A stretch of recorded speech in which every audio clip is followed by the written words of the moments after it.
कल्याण येथील अजमेरा सोसायटीतील घटनेमुळे मराठी भाषिकांवर अन्यायाचा मुद्दा पेटला आहे. धूपच्या धुरामुळे वाद सुरू झाल्याने शुक्ला व कवळी कट्टे कुटुंबामध्ये वाद वाढला. शुक्ला यांनी मध्यस्थी करणारा अभिजित देशमुख यांना मारहाण केली. या घटनेवर प्रतिक्रिया देत आदित्य ठाकरे यांनी मराठी भाषिकांना फ्लॅट न देणाऱ्यांवर कारवाईची मागणी केली. त्यांनी या घटनांना निराशाजनक म्हणत राज्य सरकारने तत्काळ उपाययोजना करण्याचे आवाहन केले आहे. आणि हेच मी सांगतोय की सकाळी पण जो विषय इथे मी घेतला, मराठी रामायण, अनेक वर्ष जे लोक वेगळ्या प्रांतातून असतील, वेगळ्या भाषेतून लोक असतील, आमच्या राज्यात राहतात, मुंबईत राहतात, आमचे म्हणून राहिले, मिळून मिसळून राहिलेले. कधी हा वाद झाला नव्हता व्हेज नॉन व्हेजचा किंवा भाषेचा.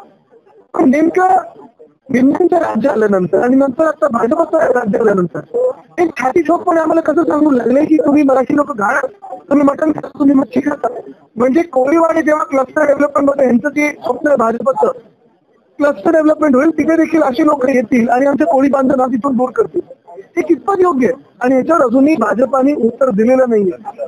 तसंच परवा जो महामानव डॉक्टर बाबासाहेब आंबेडकरांचा अपमान झाला, तुम्ही विचार करा, महाराष्ट्रात एवढा आहे, महामानव डॉक्टर बाबासाहेब आंबेडकर इकडचे सुपुत्र ना, महाराष्ट्राचे सुपुत्र, पण त्यांच्याबद्दल देखील मनात द्वेष. त्यांचा जो अपमान झाला त्याच्याबद्दल माफी मागायला तयार नाही. उलट तुम्ही काय केलं, आम्ही काय केलं, या वर्षी काय झालं, त्या वर्षी काय झालं, झालं असेल तर झालं असेल.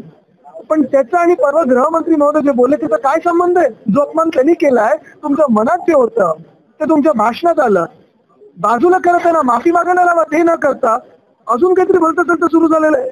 म्हणजे देशात आम्ही मराठी काही हिंदू नाही आहेत का?